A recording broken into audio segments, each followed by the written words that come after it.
Howdy. Hi. Hey, I'm happy to announce to the YouTube viewers some news. If you don't want spoiled in anything and you watch the video version for your preference of this podcast, the timestamps below in the comments or right above the comments should be clickable so that you can click to the next segment you want to hear. That should work. If not, let me know in the comments and I will look into it. So, we always have timestamps. So that's also for our audio listeners, which we haven't gotten to yet. So, anyway, it'll take you directly to the segment. Let's start with segment numero uno. I have a quick question. Which... For the panel? I have a quick question I want everyone to answer in a style of Nick Saban, only slightly perturbed. No, this question may actually exclude Natalie and Adam, and it's... So it's just for Donovan. It was for me. So it's just for Nick Saban. No, it may not be. Are you doing anything to kind of settle into October, entertainment-wise? Scary movies, shows, readings, books, magazines? Yes. I just wrapped up a really excellent first of three book volume about the American War of Independence called The British Are Coming. I can highly recommend it. It was excellent. So I wrapped that up and I thought I'm gonna read a little Thomas Ligotti as a treat. Now, he's a real weird guy, right? Yes. Like he wrote a Ghost Story? Yeah. And other stuff. Is that the one you're reading? No, Story? I'm reading Grimscribe and Songs of a Dead Dreamer. Penguin put it out as two together. Okay. Have you read Ghost Story, by the way? Because that seems to be his most highly rated horror. That is one I have not read. Yeah, I want to, but I've never gotten around to it. It's never in the library when I go. So. Followed the House of Usher's coming out this Thursday. Exactly, and I know you and I will definitely watch. Gonna be watching that. Yeah, the leaves are changing. I don't have any trees, but there's leaves all over my backyard. It's beautiful, beautiful outside. I'm reading The Fisherman at your recommendation, probably last year. That was a big thumbs up for me. I really liked The Fisherman. Honestly, I think last year, our Halloween segment last year might have been scary movies, but maybe it was the year before with scary books. You recommended The Fisherman. It's been in my Goodreads to read list in a certain section where I keep my scary stuff, because every Halloween I read one or two. And you just said at one time it's the scariest thing you've read, or it had the scariest scene you've ever read. Oh, it has a scary scene, yeah. Just like more in like the cosmic horror, unsettling kind of way. Yeah. Than in the like blood and guts kind of way. Yes. Oh, yeah. I have a hard time being scared by the written word. Your imagination is likely much better than my own. Proof being you scared yourself out with a video game. And Natalie, I think you scared her at the same time. I think for books, it's much more easier for me to be like unsettled than to be scared, and I think that like that sense of the uncanny is what I would actually look for. Yeah. The Fisherman, sort of a frame story within a story, and then you get the regular story going on too. If I finish this novel in time, which I think I will, I'll also read Lapvonia, if I'm saying it correctly, by Otessa Moshfegh. I don't know. It's got the sheep that's halfway lying down on the front cover. You might have seen it in the bookstore. It was fairly popular last year. I don't know. And it's supposed to be more unsettling than horror. I'm excited to squeeze it in. Like you said, I'm also excited to watch The Fall of the House of Usher, if for nothing else, just to have some sort of motif of October Halloween going. But that's at the end of this week. We'll probably talk about it next week. And that's a credit to Mike Flanagan, too. He's usually pretty good at retelling a horror story. And we've discussed that. I may try that one. Yeah. It does have a, if Succession was a horror story kind of vibe. It looks like it might. Natalie and I marked October 1st last week by watching a little flick. Does that count? Yes. I mean, the floor is open. Wait, to porno? anyone. Kind of, under the skin. Oh, man. Oh, right. Two thumbs up. Okay, so it was the first time you had seen it, or you just decided to watch it again? First time that I'd seen it. I don't know how I missed that one. back in the. I guess it came out almost 10 years ago now. And they only Strange to think about. they only showed it at the Bama, like and it was never on like streaming or anything, so it was kind of a blink and you'll miss it. Yeah, the Morrow House will ride for some like folk horror, kind of unsettling kind of stuff like that. Well, we don't call you the Wicker Man for nothing. That's true. We need to watch The Wicker Man this week. I'm going to. Blaine, have you ever seen it before? I've never seen it. Oh, Blaine is awesome. Yeah. Don't tell me anything. You want to watch it together? It's great. How can we do that? We'll just press play at the same time. Well, I was going to say I am free this week. I could ride over. Just come on. Yeah. You want a double feature with The Wicker Man and then the Nick Cage version of The Wicker Man? Because I have not seen that version. So what's the word on it? Do you know anything? Is it supposed to suck or? The Nick Cave one? Yeah. I mean, Cage. Nick Cave is. I think it's just like really fucking awesome, but really cheesy. Yeah, you've never seen the bees scene, Blaine? Bees? Like a little clip of that? Beads. He's got they're putting like a wicker thing over his head and then like pouring bees in it, and Nick Cage is just screaming, bees, and like comparing, just, it's great. Like out of context, I have no need to see the movie because you've seen that. Right, the performance. How could the movie be any better than that clip? That's so good.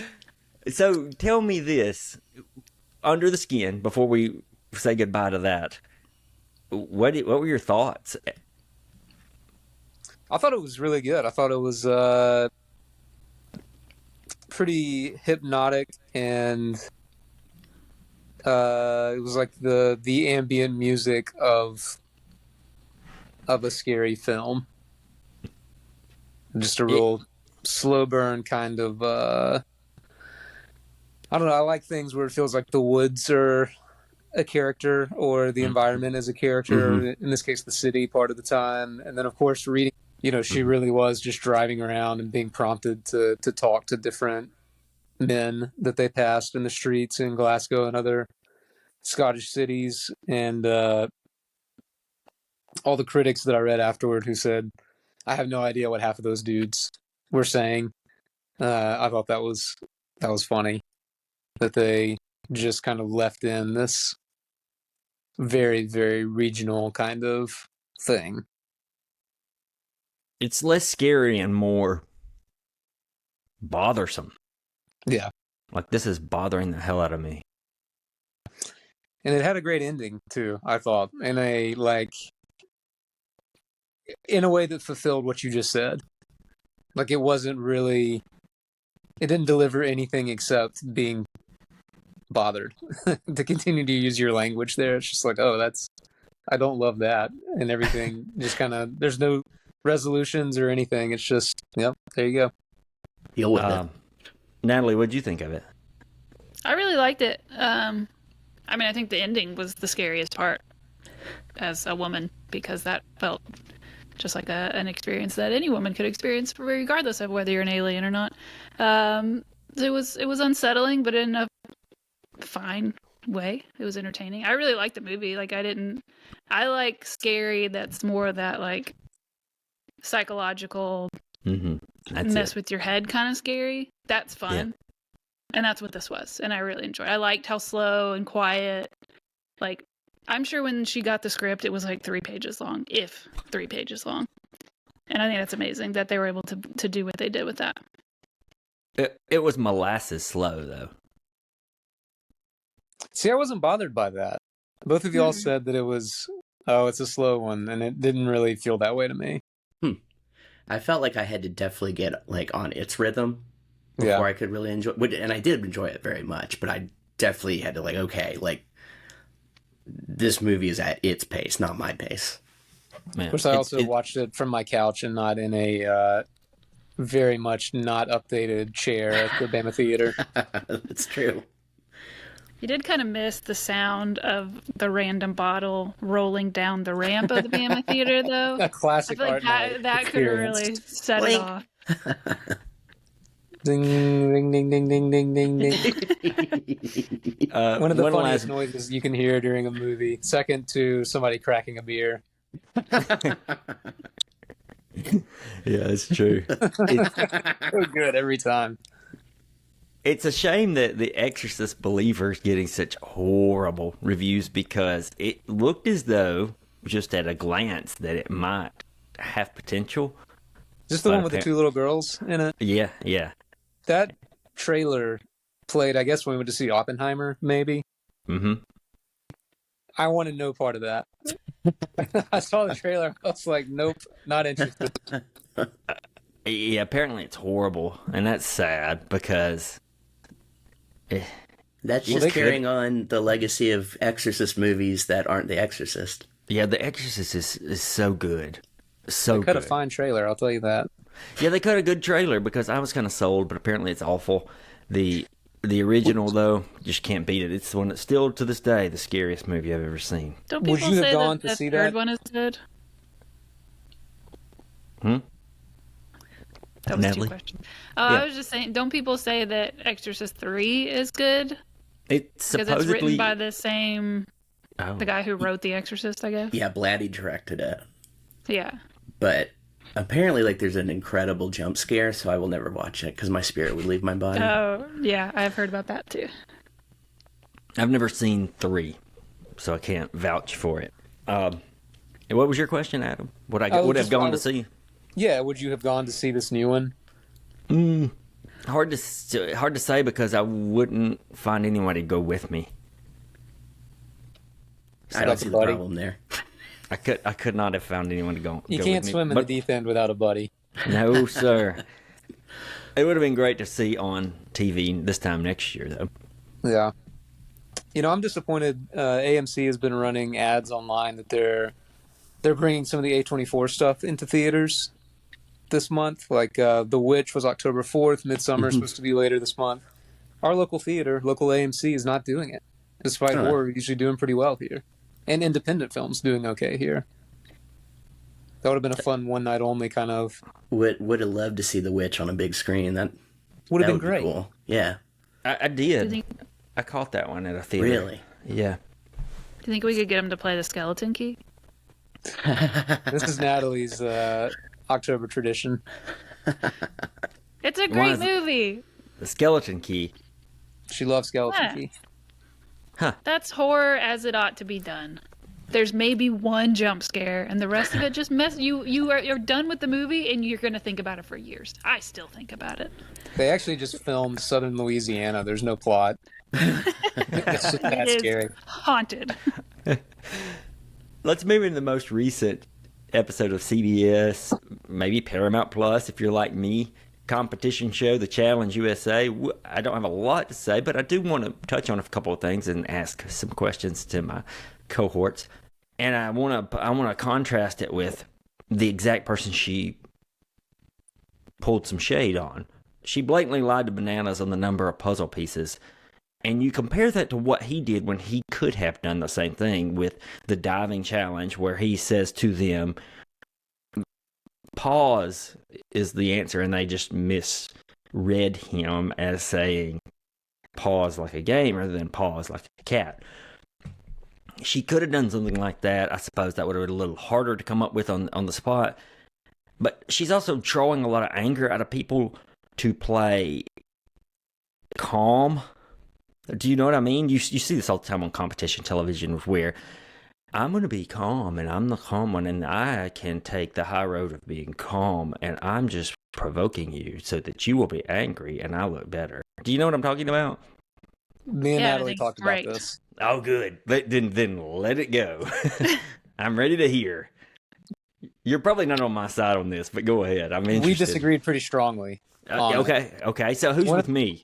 The scene where she Adam's with is fighting Michelle, I guess, right? Mhm. Oh, yeah, that's what I'm talking about. Yeah, so she's like, I'm going to be calm and eat my food, but I'm going to provoke you and make you look stupid. I And can't the- stand that. What she had done, part of my problem with her is she tries to play logical, but suits the logic to her own means, and then pretends like she's the smartest person in the room, Mhm. and that bothers me. And Me too, a so, little. So her doing that, and then doing this whole like, Even the way she was like holding her fork, I'm eating proper because I'm so unbothered by it. It's like, get out of here. That was, You- and I'm no fan you of annoy me. Michelle. I'm no fan I of don't like Michelle. Michelle either. Right, get rid of her as far as that goes. Whatever, that's cool. It's the way she, because I've seen this in real life. I think where people try to provoke me, and sometimes I can be real easy to anger, and it drives me insane because they're just like, oh, look at you, you're angry, and I'm calm, but yet they're the ones doing the prodding. But Natalie, counterpoint. My counterpoint, I don't want y'all to get your feelings hurt here. It's okay. This is the same kind of thing that people like Johnny did for seasons. And Okay. everybody loved it. And everybody thought it was so funny and so clever that he could get people just to get so upset while he's just sitting there eating his dinner. So why does it bother you when Michaela does it? I have an answer for that. What is it? My main thing is that people be self-aware when they're on these shows. And I think Bananas usually knew that he was being a jerk and knew that he was tailoring his logic to bother the other person and was kind of winking at the camera the whole time. And Not the he same did way that I like. recently, yes. But early, absolutely not. Sure. But when I'm cheering for him recently to do that, that's the reason. The same way that there are villains on the show, villains that are kind of like winking at like Devin, I feel like, is very antagonistic, but is kind of doing it for the camera the whole. Doesn't bother me a bit. Michaela genuinely thinks she is on the high, the straight and narrow, the high road. She gives that I don't vibe. know. I think she's just playing a really good game. I think she's just really good at it. I think she's playing early strategy and it's working for her, where everybody else has gotten kind of soft in that part of the game. And she's new to it, so she's going to do what's going to work for her, and it's working for her.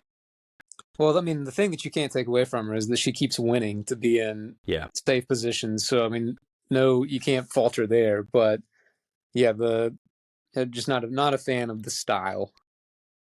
Yeah, her competitive streak is amazing. So kudos for that. Bananas being gullible, that's on him. When she tells him there's only 7 pieces and he just buys it. I was so mad when he got fooled by a rookie, a newcomer. Corey calling it another movie night is why you want the vets in confessional, though. When he says, all right, another movie Corey. night. It was funny. I mean, it was, I think it's funny when they call it a movie night when there's like actual fights. But like I think he's throwing that a phrase. That's become his catchphrase in the last few seasons. And I don't know. I think he's overusing it. I think not throwing Fessel in is a big mistake this week. Should have done it. It was a mistake for sure. Don't really understand his game there. The Johnny Bananas blur of the banana, that was kind of funny. It was very good. That was good. I will to wrap the conversation on the challenge this week. Do the eliminations this season feel a little more inspired or more original? I think if you are watching shows like Big Brother, because they do a lot of that kind of stuff too, I think this is just CBS's hand and influence. Because they're different. Which I think is a good thing this time. Sure. Yeah, the last few seasons on MTV have felt like they are repackaging some of the same ideas. And this felt clever and new and like a good spectacle. It's not, sometimes I feel like the MTV show can sacrifice good competition for spectacle, but like this last week's had explosions, but also like a genuinely good like it wasn't fluky who was going to win that. There was enough strategy and physicality involved. I also like the daily of running through the old fort. I thought that was a great one. Had some how old it was. Legends of the Hidden Temple vibes. It's true. Well, let's dive into our audio version. If you're a video watcher, that's what's going to happen. We're here This week with Donovan, Adam, and Natalie, of course, our usual crew, though Donovan's returning, our returning champion. We're going to kick things off by telling you, if you don't watch the YouTube video version, then there's extra talk on there, extra analysis of a show or two. This week it was, what are we going to do individually for October Halloween? It was a good talk, as well as some challenge talk. We decided to put that in the extra rather than talk about it in the audio. And in YouTube, it is time-stamped. And as far as I know, as the host, you can click on it and it'll take you to that segment so that you can skip around if you want. It should be clickable, much like the audio is in, say, I think Spotify and a couple other podcast apps. Elsewhere, you just have to look at the timestamps in the notes and scroll to the point where you want to hear. Thanks for listening. Here we are. The second season of Loki is upon us. It started on Disney Plus this week. A set of episodes that's going to run for 6 weeks. There's a good chance we'll be analyzing and talking about what goes on with it off and on. The show, of course, stars the note perfect Tom Hiddleston, I would say. Sophia Di Martino as his Loki variant. Her name's Sylvie. Owen Wilson's back as Morbius. And at some point, we're supposed to see Jonathan Majors beyond just his statue. He's some version of Kang. We'll spoil this first episode this week, so let's jump into this river of time. And I'm going to start with a real simple question for all three of you. What is time? It's really interesting that you asked that, because my college just got access to these books from Oxford University Press called Very Short Introductions, and they're all a very short introduction on a topic, and one of them is time. And what I've discovered from it is that I don't know anything about it. But you read it? Yeah, it was great. Time is weird. It's so weird. Did y'all think about time during this episode? How did Adam not immediately just say a flat circle? Deep concentration. Are you okay? Check the man's temperature. No, I don't. The time thing is, I should have watched a recap for starting this episode, because, man. He just immediately picked up his phone. He's like, I don't know what's happening. It was tough. Just to recap. Yeah, let's do a quick recap. So, they went to, quote, the end of time with the help of some more Loki variants, and it was a thunderstorm, apocalyptic area. They get into a building and run across He Who Remains, which apparently is a variant of Kang, who's got a lot of power. They decide we need to fight him, and Sylvie actually says we should kill him. Loki says no, we shouldn't, that could mess something up. She kicks him through a door, and that's exactly where this one picks up. The door she kicked him through lands him back at TVA in the past, before he had ever appeared. Is that about right? Yeah. Sounds right. Sounds about fair. Thanks. I noted Disney did something different with this one and its release. It's almost a throwback of television rather than streaming, like a cable kind of thing. You couldn't watch it until 8 p.m. on the dot on Thursday evening. Interesting. That blew my doors open. I appreciated very much, because last year it was 12:01 a.m. and spoilers were in the headlines of news articles about it. So annoying. And you're not even that spoiler averse. You're very tempered when it comes to spoilers, whereas I get furious.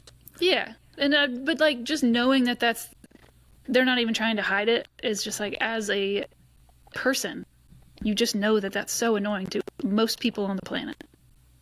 It's infuriating. But that's the way they're doing all their shows up until this one. Any clues on that strategy? Have y'all ran across any articles that say they decided to do it on the dot? No clue. Yeah, I just assumed it was just going to be playing on Thursday at any time, so I sit down at 7:30, and I was like, oh, wait, I've got to kill 30 minutes. So, thank you, Wrexham. Perfect. Yeah. The first season was probably one of the better shows produced by Disney and done. And I mean all shows by Disney Plus, with maybe the exception of Andor. I would put Andor above it. And this one picks right up, I think. So let's talk about the episode as an episode itself.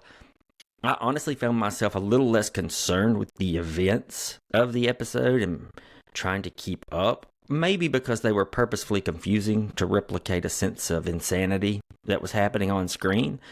But I was also way more plugged into the characters, especially Morbius Loki and this new character of OB, who's played by Ke Huy Quan from Everything Everywhere All at Once and well beyond that.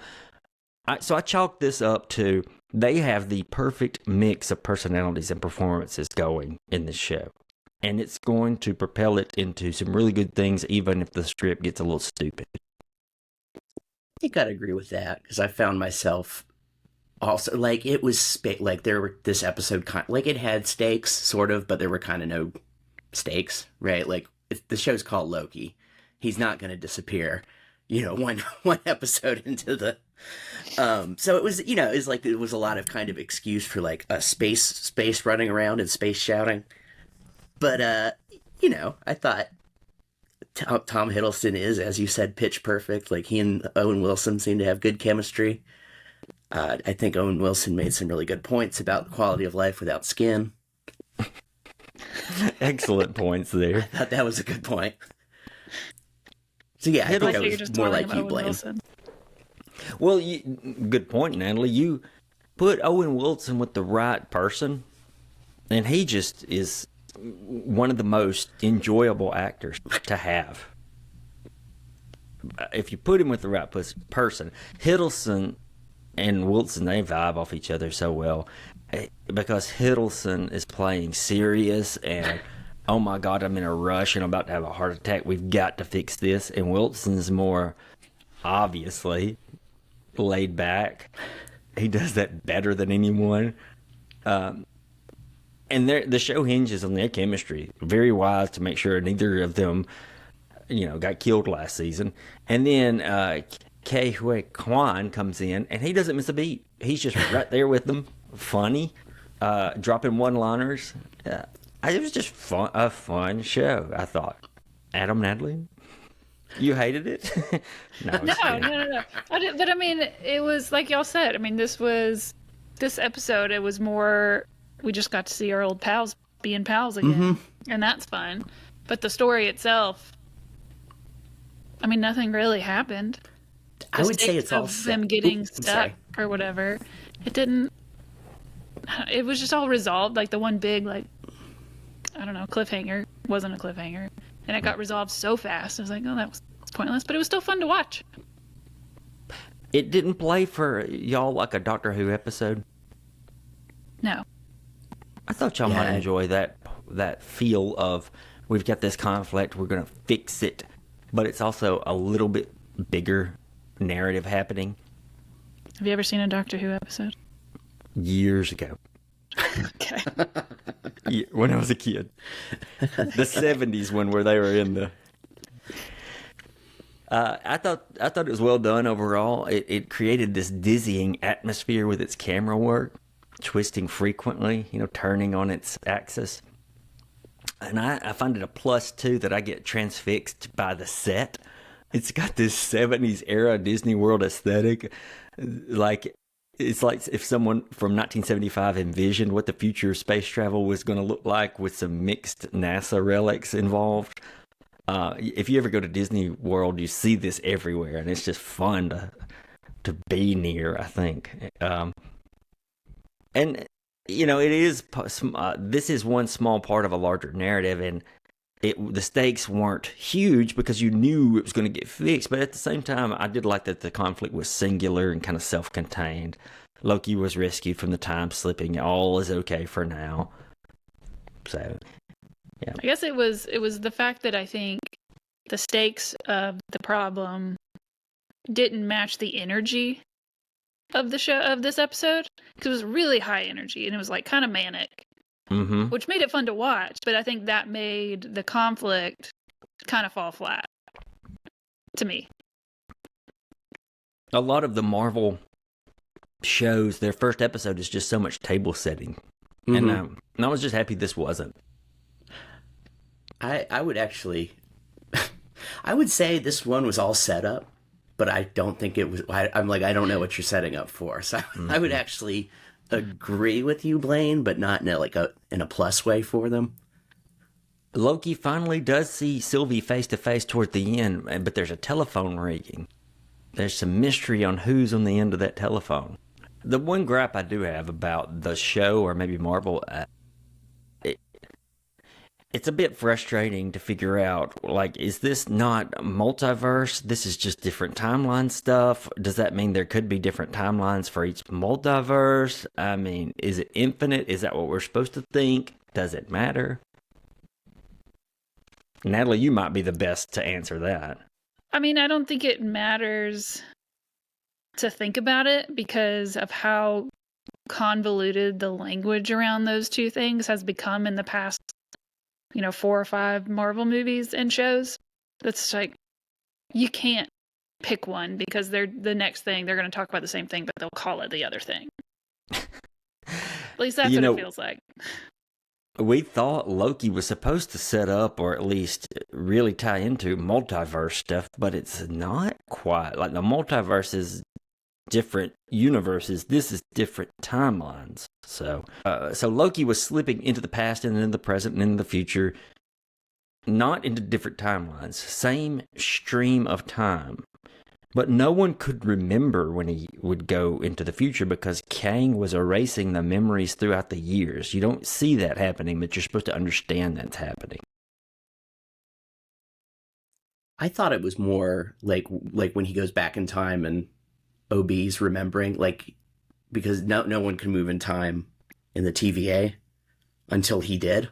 That's right. He literally hadn't done it yet. I know that doesn't 100% make sense because, it just doesn't really make sense. But that was how I read it. Adam, or anyone, are there hints of Absalom here with Loki stuck in time and trying to undo things that were impossibly said already? It's funny that you bring that up because when Natalie said, I just reached for my phone, that is the exact conversation that was happening while... Because can you replicate it? Dear listener, we had a capital S, capital L serious literature conversation going on in the group chat, and I'll be honest, I had a couple drinks at that point, and had you? Because it was a very fun conversation, and then there I was just laying in bed, I think, was all I was doing. No drinks involved. No, it was, when I say it was literally like a drink and a half, and I watched the first 90 seconds of Loki and thought, you know what, I'm not catching up with this. There's no way. This conversation about Faulkner and the intersections with Fitzgerald and Hemingway is more interesting than the screen. So you immediately hit that eject button.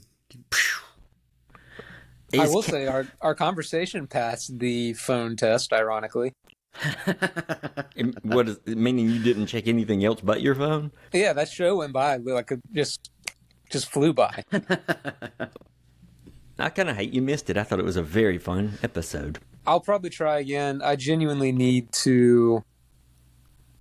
On a lot of because I really liked season 1. I'm with y'all. I thought it was one of the better things that certainly the Marvel has done and probably Disney has done with these shows. But it got so complex by the end, and I realized that I had not even thought about it since the last episode of season 1. And it was just too much to catch up on in 30 seconds or whatever. I think it's supposed to be. I don't think it's supposed to make a ton of sense. I think you're supposed to be very as confused as the characters are. But honestly, the things that I remembered were just, Owen Wilson palling around with Hiddleston more than anything else. And I know that's enough to get me through, but when I saw other characters come on screen, I was like, oh yeah, and she cut the head off the god and did all of these things. And yeah, there's more going on here that I need to recall. So Kang may be erasing people's memories and also in control of the entire TVA, which Loki exposes. Is Kang God? No, he's FDR. It is unsettling that the TVA is right across the river from us. I don't know what's happening here. If you need any more TVA information, go listen to the Truckers. I think they cover all this Loki stuff. They do. Some time ago. Kang also has a closer connection to Ravonna. As the recording Loki decides to press play on, the recording is Kang and Ravonna. He's telling her how much of a marvel she is and how he admires her. It almost sounds like a love interest. That's probably going to be a plot point somehow. One thing we're supposed to notice is that OB doesn't have his memory wiped. Everyone else's. Confused about you when you're talking about. I didn't catch this memory wipe thing. What are you talking about? So when Loki would come to the future, they didn't recognize him. Who didn't recognize him? Any of the people. I thought that was the past. Okay. Because when he comes to the future, then Morbius is like, "Hey, where you been? You keep disappearing." Huh. But then he goes to the past, and obviously they don't know who he is, so why would they remember him? Maybe I'm wrong, but I thought he did go to the future and they didn't recognize him, as if something's happened to their brains. I didn't catch that. Donovan, did you catch that? They never remembered him. So in the past they hadn't met him yet, so they didn't recognize him. But then in the present, they never remembered having met him in the past, except for OB. Right. But I don't know that they, for the few characters, because even OB, it was like it's like if you just randomly had a memory that you had never thought about. It's like OB was the only character that would have a reason to recollect that, even though it was timeline silliness happening at the same time. Okay, that makes sense too. Yeah. Okay.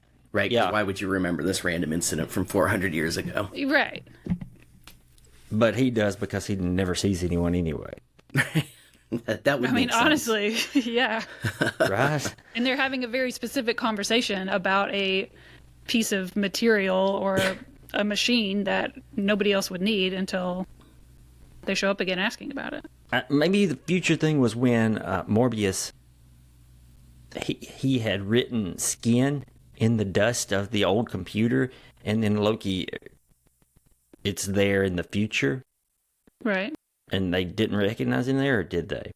He didn't interact with anybody. He didn't really, meet because it was anyone. like panic it was empty. happening. It was empty. Okay. Okay, maybe I'm wrong about that. Interesting. We'll see how it plays out. One thing I don't understand, speaking of being a little confused, including that, I don't understand how killing the variant of Kang from last season, the one called He Who Remains, when Sylvie did that, how did that create all the havoc of the timelines branching out? Was that like a self-destruct mechanism kind of thing? I think, if I remember correctly, and I may not, I think He Who Remains basically said, "I'm keeping this under control. I'm keeping the rest of the Kangs out of this, and you do not want them to show up." And so when he is killed, then the others show up. I think. That is also my understanding. That would make sense. And they might have even put that in the preview, and I should have paid more attention. Maybe they didn't. Anyway, that's all we have for the first episode. It's only one. They chose just the one episode. Sometimes they do two, but there are only going to be 6 total, so I suppose they're going to hang on to those on Thursday at 8 p.m., apparently. We're going to take a little break and check your timestamp, because we'll come back with some Wes Anderson talk.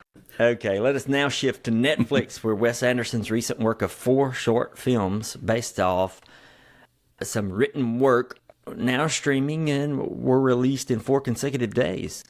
One a day. For today, I think we're only going to talk about the first one. It's 39 minutes long. It's the longest of the four. It is The Wonderful Story of Henry Sugar. Stars Benedict Cumberbatch in the titular role and Ralph Fiennes as the author himself, though it seems like everybody kind of plays also minor roles a little later. They pop up. Donovan, am I covering everything here? Is there more of a setup that needs to happen? No, like, I think it's funny that Wes Anderson has been like, I kind of did this under protest because I didn't want to work with Netflix, but I wanted to work with Roald Dahl again. So that's not really thematically important, but I do find it funny. But no, you don't really need to. Yeah, sorry. Just now, when I opened Netflix, I realized when pulling this up that I've been conditioned to, much like when I hear the static in the arrival of HBO, I'm like, oh, good television is about to happen. Like, I can just a Rolodex of great theme songs rolls through my head. Now when I pull up Netflix, I'm like, you know what? Some bullshit is probably about to happen. Like, unless they have like an old TV show or movie that I want to watch, they just are not. It is a strange place for Wes Anderson to be releasing like a pet project. Absolutely. Yeah, it's going to be weird too. It was weird to return to Netflix for this, especially because it just does not seem like Netflix's thing at all. I do a lot of Netflix stand-up comedy watching late at night, right before bed. But like for shows, their quality's dropped so badly. Just don't do it. From my understanding, viewers should really take the four films as a piece, but they can also, of course, turn to them separately. Perhaps next week we can discuss all four as a whole, because I think the other three run about 17 minutes each, give or take. Yeah, and at least from the other three, there is, and some of them more of that, like, you know how Roald Dahl had like kind of an undercurrent of nastiness? Like, I don't know his history, which there's more of that nastiness. Yeah, important. His life as a person, not just an author, is kind of a subtext to some of this stuff. Yeah, I think so. More his work, but what is his story? You know, there's some controversy surrounding him. What is he supposedly known for when it comes to his personal life that's not so good? He didn't like the Jews. Was that it? That's one of the things. That's not good. He was even also, Wes Anderson has had to come out and like kind of, or he has been asked about the idea of making changes to any text, but specifically Dahl's text, and him saying, I think we kind of, it wasn't this exact phrase, but the general vibes of Wes Anderson seems to be, we have to take it warts and all. And we certainly shouldn't change. You know, if there's a problem with this creator, we should just use it to learn about the context that it was created in and understand that it's a flawed person kind of argument. It was an interesting, the New York Times had a good interview with him that was based around this specifically, around sugar specifically. You three are Wes Anderson devotees. What is it that draws you to him, fills you with joy when it comes to his work as a filmmaker and screenwriter? For me, I kind of remember like seeing the Royal Tenenbaums for the first time, and there's just scenes in there that's like, oh wait, you can do, like, you're allowed to do that. And then pretty much every, he has some off ones, but kind of like every film is just him like either fiddling with or refining that feeling where it's like, you can create this world. And not only that, but like you can use this incredibly meticulously rendered world to comment on, in fact, real world issues, and comment on them intelligently, in a way, obliquely yet intelligently, in a way that will kind of stick with you. I think his best stuff is about real stuff. Yeah, I agree with that. I think you talking about, he's like your first like indie band that you find in some ways for me, where I saw Royal Tenenbaums and Rushmore, and it's like, oh, you can do this. And I think Rushmore is incredibly hard on its sleeve and makes you feel, it feels more tethered to reality maybe than he's gotten more and more into like the dollhouse kind of setups. But you know, I can think of moments in Royal Tenenbaums like Ben Stiller saying, "I've had a really rough year, Dad," something like that.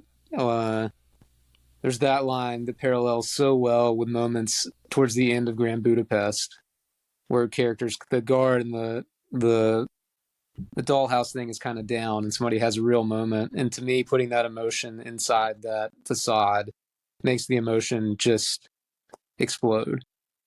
And I read a bit about Asteroid City. People were kind of divided on, and somebody said, you know, if you had never heard of Wes Anderson, or if it wasn't like almost a joke to take like a perfect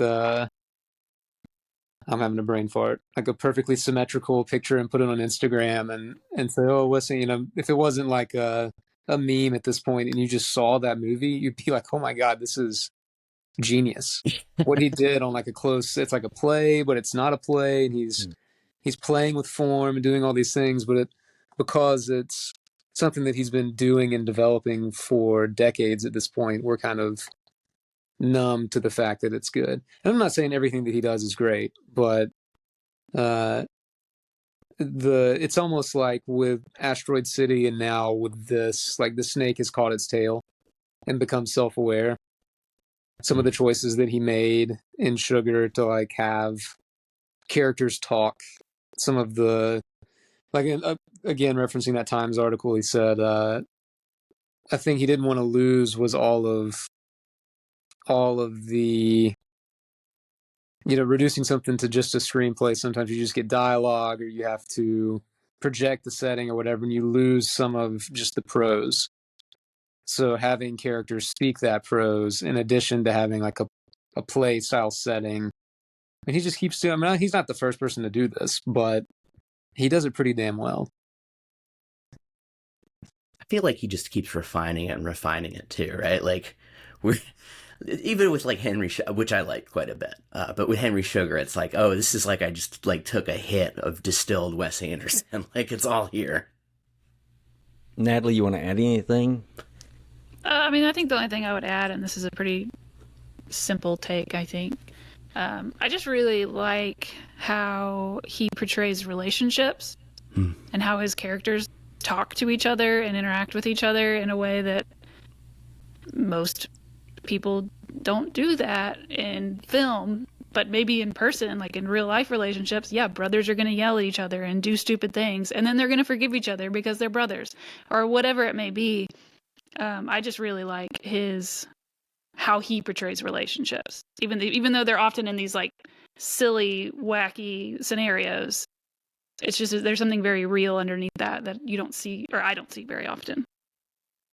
Before we get deep into the short film Henry Sugar, Adam, you talked about how it could be the case that Wes Anderson owes something to Fitzgerald and The Great Gatsby sort of characters.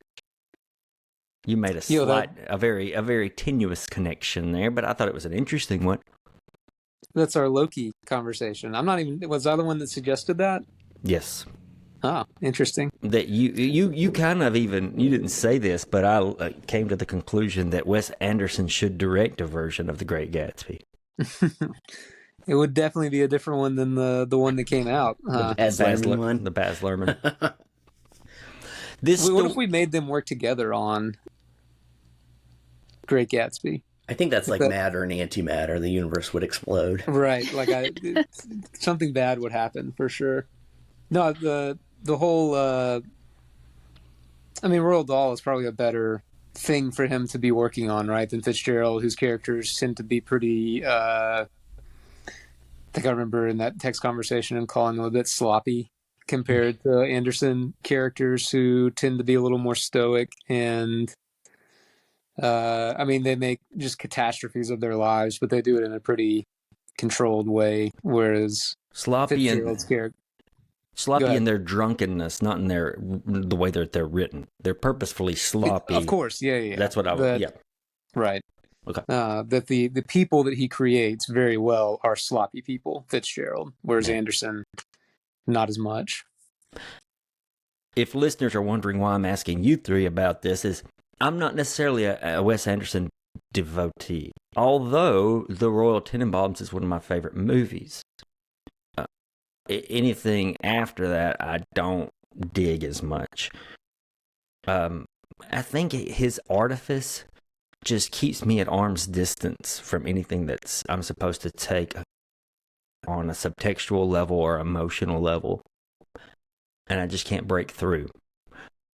But I appreciate and respect everything he does. So let's get into this one, which leads us to this one.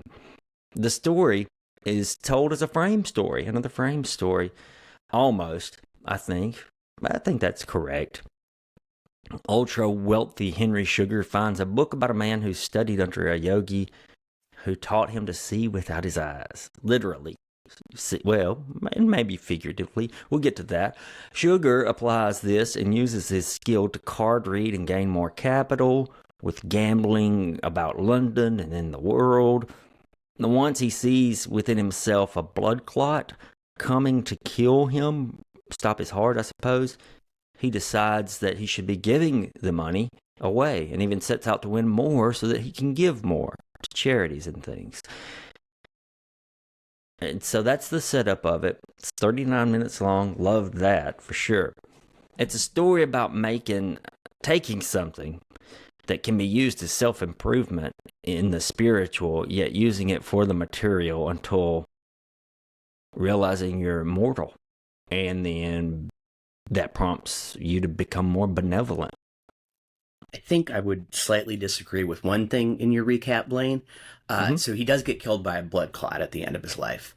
But the part where it's like, oh, and like he could see himself and the blood clot's coming up, and it was like, that's what would have happened if this wasn't a true story. But this was a true story, so it didn't have a dramatic ending. He just woke up the next day and realized he wasn't satisfied with all his winnings and that he wanted to do something different.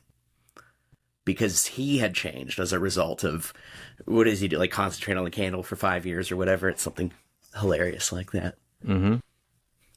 Right. Okay. He does go peacefully, then he doesn't try to fight it in the end, but it wasn't Yes. like, hey, I'm going to die soon, so I need to make a difference. It wasn't? How did I misread that then? What?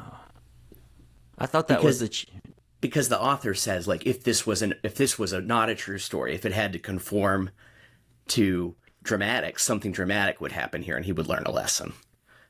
But nothing dramatic happened. And I guess he learned a lesson. He just had a genuine change of heart. Or a moment of discovery, I suppose. Mm-hmm. Okay, yeah, well, that's worth talking about too. I honestly thought it would be a deeper comment on the ultra wealthy, like those who have, and it briefly mentions this, and perhaps it is. You can talk about how you read the short film. I thought it would be a little bit more about those who have $75 million in the bank, but feel as though I've got to get $100 million. Why don't I have $100 million? Which is where Henry Sugar kind of is when he picks up the book. I thought that, one, not to keep going back to the Fitzgerald thing, but you do, with Anderson, have to accept a certain level of it's wealthy people on screen. Sometimes it's because he needs them to have expendable income to do the things that he wants his story to do. And other times, maybe it's time, they need leisure time to do the things. This was like a rich person's enlightenment, though, right? Yeah. Well, I thought it was. I mean, I do agree with you and Donovan on that, but I do think, because wasn't it part of, he goes in, he can now see the cards and he can win. So like the fun, that motivation of why, like, there was no challenge anymore. So he had to find a new motivation. Mm-hmm. I don't know. Yeah, I totally agree with that too, right? Like he found that for various factors, he wanted something different. So what did you make of it as a short film in and of itself? I think our analysis might change once we watch all four. And Donovan, you've watched 2 of them? Mm-hmm. I've watched 2 of them. And this one and then the rat catcher. The rest of us have only watched this one, the Henry Sugar episode. What do you make of it as just a film? It had a beginning, middle, and ending. What more can you ask for? You liked it? I did like it. I did too. It's funny, we were talking about Wes Anderson, and I realized something I didn't say is that I still also find him pretty funny. Like, there were moments, like, I enjoyed it. I enjoyed almost the different, I think, opposite of you, Blaine. Like, I kind of enjoyed the artifice of it. I enjoyed people talking directly to me. I enjoyed the way they said things, but I also thought, like, it's really funny. Like, there's a bit where, like, the Ben Kingsley character pisses off the Yogi, so he throws a brick at him. And there's, like, all of Henry Sugar's disguises where Benedict Cumberbatch pulls out easily his best American accent, the Texas drawl. Pretty good. But it was just, it was good, right? Like, it was, I enjoy, like, I didn't feel like I was like, oh, I need more. And I also didn't feel like that was so slight. That was too much. It did seem well paced to me. Gave me enough of each part of that beginning, middle, and end to walk away happy, and didn't seem to like belabor any points. You do have to accept again that your takeaway is that a rich person had a change of heart for the good. You know, I don't know what. Maybe it gets complicated about like Western people learning how to meditate from a yogi and starting to profit from it. Probably, maybe not a story that somebody would write now, but I saw a few things that said, man, Wes Anderson must have been just flying a mile high when he found the Roald Dahl had a story about Westerners fascinated with Indian culture.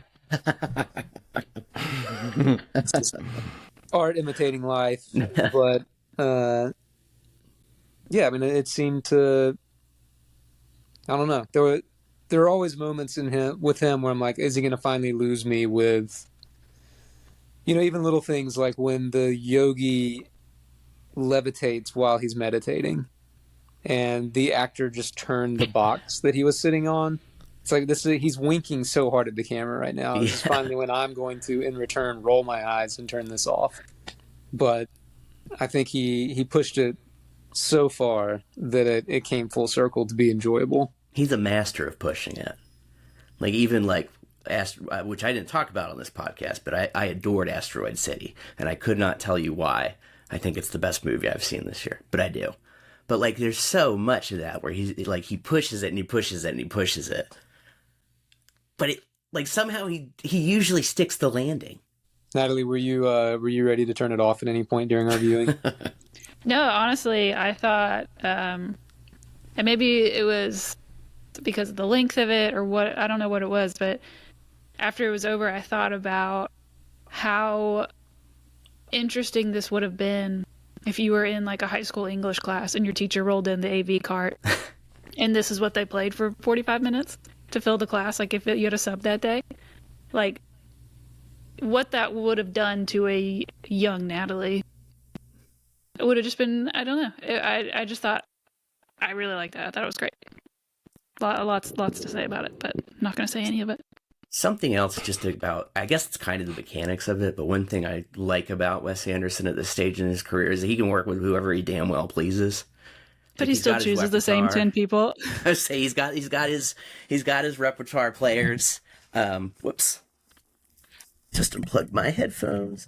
He's got his repertoire players, right? Like Ralph Fiennes at this point. I don't think he's ever used like Richard, I'm going to say his last name wrong, I apologize, Iowati before. That was fun to see him. And it's just, like, he could just get anyone to do whatever. Dev Patel was awesome. That's the other doctor. The New York Times interview, he said, I've been trying to get him for some time. And the interviewer said, for what roles? And he said, well, I can't tell you that because then the person who ended up getting the job would know. Good to see him join the crew. He even got Ben Kingsley in there. That was great. Which was I don't think that I attempted to read anything about it going in, and him popping up was a very pleasant surprise. Absolutely. Also, I'll just keep returning to like these. There's something about like the dialogue that he delivers is very artificial. There's something rapid fire about it. but these actors are good enough that they really handle it, and it's not annoying or, well, for me at least, it doesn't read as annoying or contrived. It reads of a piece with the whole thing. The thing is kind of in union with itself. Well, Ray Fiennes and Ben Kingsley are like the perfect people to do that too, and for me to just completely accept the gravity of them as artists is carrying whatever words they're gonna say. And even just like, I love scenes where like Ray Fiennes gets to be the kind of puttering around the cottage artist or author, and he gets to be the perturbed policeman who calls Henry Sugar an idiot for throwing money into the street instead of endowing charities. The tackling of a specific kind of language reminds me a lot of David Milch. He had to have some specific actors in order to tackle that language, especially of Deadwood. It also reminds me a little of David Lynch. Of course, he's also famous for using the same 15 actors, but that he also probably knows that they can handle his dialogue. And I think that's a really interesting connection with David Lynch, Blaine, because I do think that, you know, we see, especially like in Twin Peaks, but we see that he has this like kind of fascination with like middle American artifice, right? Like even in like the first season of Twin Peaks, right? Like the high school is they're practically Bobby Soxers. Mm-hmm. And then it all gets much sadder and grimmer. But, you know, like there is that, there's, you know, even silly things, right? Like in the Return, right? Like the arm wrestling competition. It's great, it's scary, but it's also like, it's fascinated with like, nobody thinks anyone in real life would ever do this. But it's able to take itself so seriously, and yet not seriously at all at the same time. Yeah, there's so much to be said about creating a image on screen that's completely fucking fake. Just, there's no realism to it, but the emotion or the words or both are just touching in on something you haven't thought about in a long time. I think at this stage in the game, too, two other similarities I would possibly point out is David Lynch, at least in this stage of his career, he's pretty much in control of everything, right? Like sometimes he doesn't have enough time, sometimes he doesn't have enough money, but he's gonna tinker and get, you know, everything kind of the way he wants it, just like Wes Anderson. They sort of have that unity of vision, and also it just seems like they're freaking great to work with. Like the actors that work with them just love working with them and give better performances because of that. They definitely keep coming back. Mm-hmm. There was a moment, or a quote from, I hate to keep referencing that New York Times interview, but he said how much he still loves being on set and all the things that a director has to do, and have we blocked this the right way? Is everybody in place? Is the staff right for today? You know, doing all the, who's going to get lunch? All these things that are just like the mundane aspects of what most people would think of as a glamorous life, and how that can drag you down. But then they say action, and because he has those set piece kind of theater productions, he says for 90 seconds we watched part of a movie. Like he's still like enamored with the fact that after this they're going to all take menus and order lunch, but right now I am watching 90 seconds of what will be a movie. I love that. And I thought that was really, I love, and I think Lynch is the same way. They're still charmed by the fact that they're making art and feel like it's a privilege. Absolutely. Yeah. Yeah. I have a follow-up question. Could Kyle MacLachlan enter the Wes Anderson Players Club? 100%. I was going to say 100%. Natalie, what do you think? I don't know that I want him to. Yeah. I don't want him to. I'm But just he asking. could. I'd love to see what he could do on the right role, because I think that Anderson is one of those directors who've either very rarely or doesn't at all miscast people. Everyone Tom seems just Hanks. perfect for their role. Tom Hanks Tom Hanks. joining the universe of Wes Anderson was kind of shocked me. I haven't seen it yet, but I thought that casting was a surprise. I didn't see it coming. It really worked for me because like Tom Hanks could be the star of that movie, and he is just kind of in a side player, somewhat funny, somewhat sad role, and he's great. Like he's honestly great in it. Like I didn't know how that was going to turn out, but he's incredible. I think I said it on here, but I kept forgetting that he wasn't Bill Murray. Yeah, You You did say that. That's right. Those are our thoughts on the first installment of Wes Anderson's 4 short pieces of work for Netflix. Well, we're going to come back to this next week after having watched all 4 rather than just the first. We're also going to talk maybe Loki second episode if it warrants. We'll also talk about some of The Fall of the House of Usher. Probably the first 2 or 3 episodes is where we'll go with it. That sounds like a show. We'll have an extra conversation or 2 for the YouTube viewers. Just remember, if you go to the Alabama Take on YouTube, you can listen to all the podcasts. You can listen to our podcast or choose the video version and watch with some extra stuff. Hope you do that and hope you enjoy. We're going to make sure those timestamps are working for you. So we're at the end of our episode. It's not the end of our conversation. Find Taking It Down Pod on Instagram, Threads, Blue Sky, and TikTok. And then for all things Alabama Take related, go to the Alabama Take on social media. Follow those. If you're watching our video version, you get yourself a t-shirt like Natalie's sporting. She's got the Alabama Take t-shirt, although there are a lot more. You go to shop on the alabamatake.com. Tell you what, if you're on Apple Podcasts, go to Taking It Down, scroll all the way down, leave us some stars, write us a review. Here you go. I'll give you a prompt. Who's your favorite host? Oh, I don't want to know. Who's your favorite host? Write that in your review. If you're curious, like if you never know, what can I write as a review? Just say, Natalie's the best because she keeps everyone in line. Because she shuts up the stupidity. We'll be back next week with The Fall of the House of Usher, the rest of the Wes Anderson films, maybe Loki, maybe Wrexham. We will see. Talk to everyone later. Thanks for joining us.